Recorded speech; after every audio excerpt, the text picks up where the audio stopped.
Hello friends, आज की class में हम ईवीएस के जो 1000 क्वेश्चन की सीरीज चल रही थी उन क्वेश्चंस को डिस्कस करेंगे। ये सारे क्वेश्चंस पीवाईक्यू क्वेश्चंस हैं जो ग्रेड 3 में एमपी के एग्ज़ाम में आए हुए हैं। हम स्टार्ट करते हैं। पहला क्वेश्चन आपके लिए है, any space that requires conservation and preservation for historical and architectural और कल्चरल, मतलब कि कोई भी ऐसा स्थान जो ऐतिहासिक और स्थापत्य या सांस्कृतिक संरक्षण की आवश्यकता रखता है, या कोई स्थान जिसको इस प्रकार के संरक्षण की आवश्यकता होती है, उसे हम क्या कहते हैं। ऑप्शंस देखते हैं। हेरिटेज प्रिसिंक्ट्स मतलब विरासत परिसर, सेकंड है अपना धनुषाकार आर्क्वेट, थर्ड है अपना कॉर्बेल्ड, फोर्थ है अपना इंक्लाइंड हेरिटेज मतलब इच्छुक विरासत। तो ये जो भी ऐसे स्थान होते हैं जिनको संरक्षण की आवश्यकता होती है, जो ऐतिहासिक या सांस्कृतिक दृष्टि से महत्वपूर्ण होते हैं, उन्हें हम बोलते हैं विरासत परिसर। ठीक है, हेरिटेज परसिंक्ट। तो इसका जो करेक्ट आंसर होगा वो होगा ऑप्शन नंबर ए। ठीक है, ऑप्शन नंबर ए मतलब क्या है, विरासत परिसर। इसके बाद हम अगले क्वेश्चन की तरफ चलते हैं। अच्छा, आपको यहाँ देखने को मिल रहा होगा कि ये जो सेगमेंट है वो ईवीएस का है, लेकिन ईवीएस में भी क्या है कि जो 6 मेन थीम है उन थीम को इंटरकनेक्ट करते हुए कभी कभी कल्चर से क्वेश्चन आ जाते हैं, कभी कभी स्पेस से भी क्वेश्चन आ जाते हैं। तो ये जो सारे जो सेगमेंट है वो भी हम 1 बाय 1 कवर करेंगे। अगला क्वेश्चन हम देखते हैं, what is the full form of intake, INTACH, regarding awareness of heritage. ठीक है, विरासत के प्रति जागरूकता के संबंध में जो INTACH इंटेक है उसका पूर्ण नाम क्या है। तो INTACH, ठीक है, IN मतलब है इंडियन नेशनल। तो इंडियन नेशनल देखो चारों में है। ठीक है, तो आप आगे देख करके टिक नहीं करेंगे। इंडियन नेशनल, अब trust for art and cultural heritage, next है trust for art and cooperative heritage, next है trust for architectural and calligraphic heritage, और अगला जो है वो है आर्कियोलॉजिकल क्यूमुलेटिव हेरिटेज। तो अब अपन एलिमिनेट करना सीखेंगे। कोऑपरेटिव हेरिटेज कुछ नहीं हो सकता है, मतलब कि कुछ कोऑपरेटिव टाइप का तो है नहीं है। ठीक है, आर्ट एंड कोऑपरेटिव हेरिटेज इसका करेक्ट आंसर नहीं होगा। कैलीग्राफी मतलब होता है कि जो सुंदर हैंड राइटिंग में हम लिखते हैं, है ना, जो लेखन शैली होती है वो होती है कैलीग्राफी, तो कैलीग्राफी से रिलेटेड भी नहीं होता है। आर्कियोलॉजिकल क्यूमुलेटिव हेरिटेज, तो ये भी इसका करेक्ट आंसर नहीं है। आपको याद रखना है ACH मतलब क्या है, इसमें आर्ट एंड कल्चरल, ये आर्ट और कल्चरल हेरिटेज को संरक्षित करता है। तो Indian national trust for art and cultural heritage, इस टाइप के फुल फॉर्म्स आपके लिए एग्जाम में आ सकते हैं। ठीक है, अब इसकी जो स्थापना है, इसका जो स्टैब्लिश ईयर है वो 1984 है, ये भी आपको यहाँ पे याद रखना है। तो ये आपको अलग इन्फॉर्मेशन मिल गई कि जो इंटेक है या जो INTACH है उसका स्टैब्लिशमेंट कब हुआ था, 1984 में। ठीक है, 1984 में इसकी स्थापना की गई थी, न्यू दिल्ली में इसका हेडक्वार्टर है। इसके बाद हम नेक्स्ट क्वेश्चन की तरफ चलते हैं। अगला जो प्रश्न है हमारा वो है, भारत सरकार ने ग्रामीण जीवों की गुणवत्ता में सुधार लाने और महिलाओं को गोपनीयता और सम्मान प्रदान करने के उद्देश्य से एक कार्यक्रम शुरू किया है।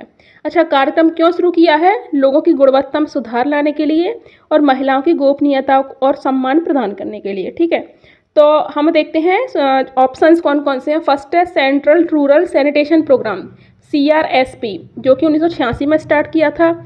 अगला है NWHS national women health and sanitation programme 1987 में। नेक्स्ट है TSCP total sanitation campaign programme 1990 में। या अगला है NRDSP national rural development and sanitation programme. तो इसका जो करेक्ट आंसर है वो है option number A. Option A क्या है, CRSP। अब CRSP क्या है, आपको इसका पूरा नाम भी याद रखना है, सेंट्रल रूरल सैनिटेशन प्रोग्राम। ठीक है, सेंट्रल रूरल सैनिटेशन प्रोग्राम है जो 1986 में स्टार्ट किया था, और इसका उद्देश्य क्या है, ग्रामीण लोगों के जीवन की गुणवत्ता में सुधार लाना और महिलाओं को गोपनीयता और सम्मान प्रदान करना। आपको यहाँ से महिलाओं मतलब सेंट्रल रूरल सैनिटेशन, इसका मतलब ग्रामीण स्वच्छता से रिलेटेड है। तो ग्रामीण स्वच्छता से रिलेटेड होने के बावजूद इसका जो मेन उद्देश्य क्या है, महिलाओं की गोपनीयता और सम्मान प्रदान करना और ग्रामीण लोगों के जीवन की गुणवत्ता में सुधार लाना। नेक्स्ट क्वेश्चन की तरफ चलते हैं। अगला जो प्रश्न है वो है, भारत के प्रधानमंत्री ने स्वच्छ भारत मिशन कब स्टार्ट किया। बहुत पॉपुलर क्वेश्चन है। 2 अक्टूबर 2014। ठीक है, 2 अक्टूबर 1914 में नरेंद्र मोदी जी के द्वारा स्वच्छ भारत अभियान या स्वच्छ भारत मिशन प्रारंभ किया गया। तो ये तो आपको याद ही होना चाहिए। यहाँ जहाँ जिस भी ऑप्शन में ये करेक्ट ऑप्शन मिला है आपको वहाँ पे टिक करना है। 2 अक्टूबर कहाँ है? बी ऑप्शन में, ठीक है, 2 अक्टूबर 2014। अगले प्रश्न की तरफ हम चलते हैं। अगला जो प्रश्न है हमारा वो है भारत सरकार के द्वारा इनको स्पार की स्थापना कब की गई? अब देखो, अब जो प्रश्न हमने देखे थे वो हेरिटेज से रिलेटेड थे। काय से रिलेटेड थे? विरासत स्थल से, हेरिटेज से रिलेटेड। अब जो प्रश्न आ गए वो स्पेस से संबंधित आ गए हैं, ठीक है। तो आपको स्पेस को भी कवर करना पड़ता है एनवायरनमेंट के लिए। हम देखते हैं इनको स्पार। तो इनको स्पार की स्थापना कब की गई थी? सबसे पहले इनको स्पार क्या थी? तो इनको स्पार एक है ना अंतरिक्ष संबंधित समिति थी। क्या थी? एक समिति थी, कमेटी थी। इस कमेटी की स्थापना 1962 में की गई थी, ठीक है। इस कमेटी के बाद में जो अंतरिक्ष से संबंधित कार्यक्रम चलाने के लिए एक संस्था बनी जिसे हम इसरो बोलते हैं। तो इसरो की पूर्ववर्ती संस्था क्या थी? अभी वर्तमान में इसरो जो काम करता है उसके पहले ये काम कौन करता था? इनको स्पार करता था, ठीक है। कौन करता था? इनको स्पार करता था। अब इनको स्पार का पूरा नाम क्या होता है? इसका पूरा नाम होता है इंडियन नेशनल, क्या है? इंडियन नेशनल, अब मैंने बताया समिति थी मतलब कमेटी थी, इंडियन नेशनल कमेटी, एक मिनट है ना, क्या है? इंडियन नेशनल कमेटी, TTE, ठीक, MITTE, Indian national committee for space research, ठीक है। पूरा नाम क्या है? Indian national committee for space research, ठीक है। तो ये जो कमेटी थी वो अंतरिक्ष से संबंधित सभी कार्य करती थी। वर्तमान में कौन कार्य करता है अंतरिक्ष संबंधी? इसरो। इसरो की स्थापना कब हुई है? 1969 में हुई है, ठीक है। इसके बाद हम अगले प्रश्न की तरफ चलते हैं। अगला जो प्रश्न है वो है हमारा टर्ल्स, TERLS। जो टर्ल्स है उसका पूरा नाम क्या है और इसरो के पूर्ववर्ती संगठन द्वारा स्थापित किया? इसरो का पूर्ववर्ती संगठन अभी मैंने बताया था आपको, इनको स्पार। क्या था? इनको स्पार, ठीक है। इनको स्पार मतलब क्या थी? अंतरिक्ष संबंधी एक समिति थी।